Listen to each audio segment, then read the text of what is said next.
Welcome back everyone. I've been talking so much about iOS, Apple, iPhones that I have to go ahead and bring it back to my roots, as I always say a billion times. And last year, if you guys remember, which you obviously do, but even though a lot of things have happened since then, there was a phone that when it came out, it was completely crazy, and that was the OnePlus 7 Pro. Okay, I'm gonna say the phone right now. And what's so cool about this phone was that it really wasn't a crazy, mind-boggling device, but for the price tag and for what it brought, that's kind of what made it such a crazy offering, I think. And it wasn't the first phone to bring, 90 hertz or anything like that, but it was a phone that was just so impressive in a lot of ways just because of the price tag. And I think for a lot of things, like now, it's totally the opposite. It's almost like, we expect, like with the Galaxy S20, that phone came and it went, and people kind of forgot about it, to be honest, because it's a pretty expensive phone. But phones like the iPhone 11, the OnePlus Nord, whatever that is that's coming out, and a lot of these other budget type phones, even the Xiaomi Pocophone, like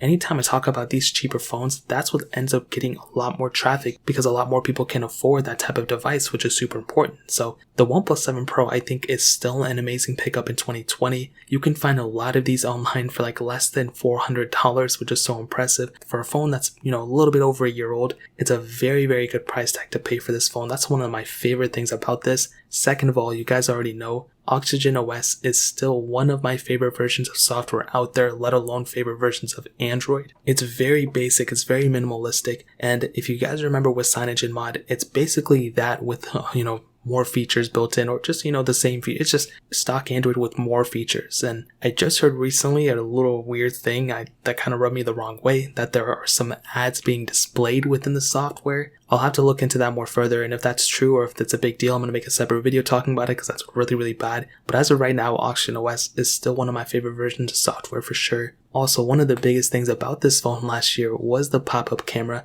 the lack of bezel all around it with the, the camera that just protrudes from the top. I honestly think that's one of the weirdest things ever, and I'm glad they switched back with the OnePlus 8 and 8 Pro with the, the hole punch display, but I still think with the 7 Pro's pop-up camera, it's such a novelty, and hopefully at some point they can embed it within the display, like underneath it, but I still think it's a very, very cool thing that they did for sure. And even if you use this phone now, a lot of people will be wondering like, oh, what type of phone is that? I've never seen a phone like that before. And just the novelty of it is so impressive in my opinion. And also the performance of this thing was still top tier in my opinion. I mean, every time I make a video about this thing, and I've been using this phone a lot on my second channel as well, anytime I use it, anytime I do anything with it, it really actually showcases a lot of capability. And really it does showcase exactly what a phone should be. And like I said, for the price tag you're going to pay for it, the performance is still extremely good. Anything you do with it, it's going to be perfectly fine. And I'm sure it's still getting the next version of Android 2. So this thing is still going to be lasting you for quite a bit of time as well. Now on top of that, the battery life was still good as well. Like I said, anytime I use it,